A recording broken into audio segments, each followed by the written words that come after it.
Long before the United States existed, the land that would one day become America was vast, quiet, and largely unknown to the people of Europe. Forests stretched for thousands of miles. Rivers cut through mountains and plains. Along the coasts and deep in the interior, many different native nations had lived there for generations, building societies, trade routes, and cultures long before European ships ever appeared on the horizon. In the 15th century, the great kingdoms of Europe were searching for new trade routes and new wealth.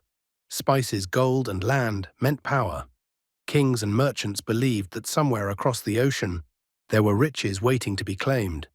Ships began to sail west into waters that most Europeans had never crossed before. In 1492, a voyage sponsored by Spain reached lands that Europeans did not expect. The explorer was Christopher Columbus. His journey did not discover an empty world. Instead, it revealed continents already filled with people, nations, and history. But for Europe, the discovery opened a new age of exploration, competition, and colonization. Over the next century, powerful European kingdoms began sending more ships across the Atlantic Ocean. Spain, Portugal, France, and England all wanted control of the new lands. They hoped to build colonies that would produce wealth and strengthen their empires. Spain quickly established large territories in Central and South America. France explored rivers and forests in the northern regions of the continent. England arrived later, but it would eventually build the colonies that would change the course of history. In the early 1600s, English settlers crossed the Atlantic and began establishing permanent settlements along the eastern coast of North America. Life in these early colonies was difficult. Winters were harsh. Food was scarce. Disease spread easily in the unfamiliar environment. Many of the first settlers did not survive the first years. But the colonies slowly began to grow. Ships continued to arrive, carrying farmers, workers, merchants, and families searching for opportunity or religious freedom. Small coastal settlements turned into towns. Towns became colonies connected by trade culture and a growing sense of identity. These colonies were still part of the British Empire. Their laws came from England. Their governors were appointed by the British Crown. Taxes and trade were controlled by a government thousands of miles away across the ocean. For many years, this relationship worked. The colonies produced goods that England needed, such as tobacco, timber, and other raw materials. In return, the empire provided protection and access to global trade. But as the population of the colonies grew, something slowly began to change. The people living in North America started to see themselves as different from those living in England. They worked the land, they built their own communities, they defended their towns from danger, and over time they began to believe they should have a greater voice in how they were governed. By the middle of the 18th century, the 13 British colonies along the Atlantic coast had become a vibrant and growing society. Cities like Boston, Philadelphia, and New York were centers of trade and ideas. Farms and small towns spread across the countryside. Yet tension with the British government was rising. New taxes, new laws, and increasing control from across the ocean created frustration among many colonists.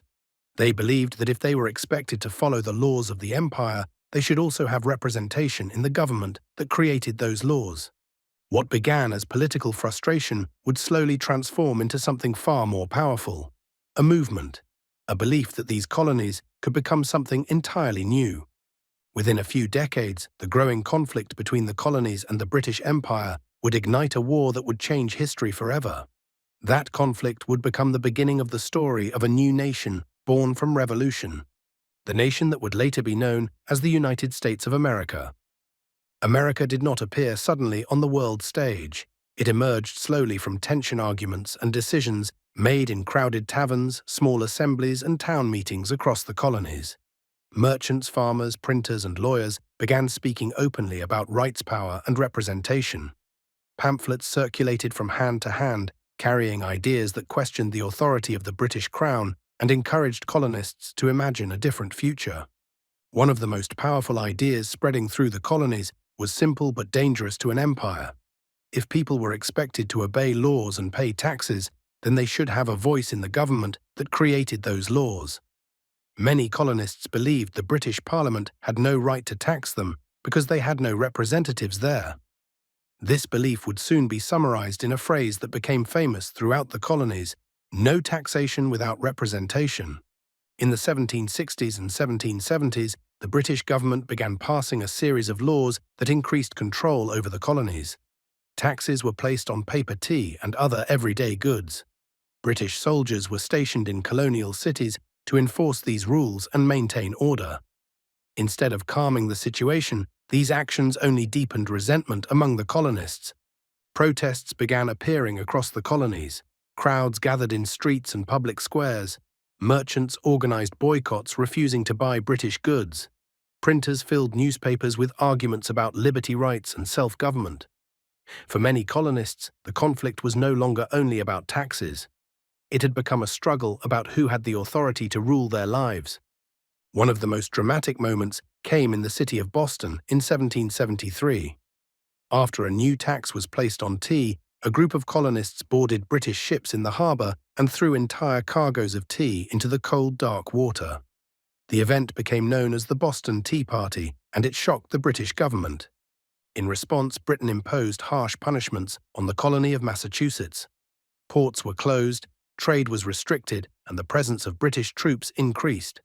Instead of isolating Massachusetts, these actions united the colonies even more. Leaders from different colonies began meeting together to discuss how they should respond. In 1774, representatives from 12 colonies gathered in Philadelphia for what became known as the First Continental Congress. They debated their rights as British subjects and organized resistance against the new laws. At this stage, many still hoped the conflict could be resolved without breaking away from the British Empire. But events were moving quickly, and the path toward open conflict had already begun. In April of 1775, British troops marched toward the towns of Lexington and Concord in Massachusetts. Their mission was to seize colonial weapons and arrest leaders of the growing resistance. Local militias formed by ordinary colonists met them on the road. Shots were fired, and the first battles of a new war began. News of the fighting spread rapidly across the colonies.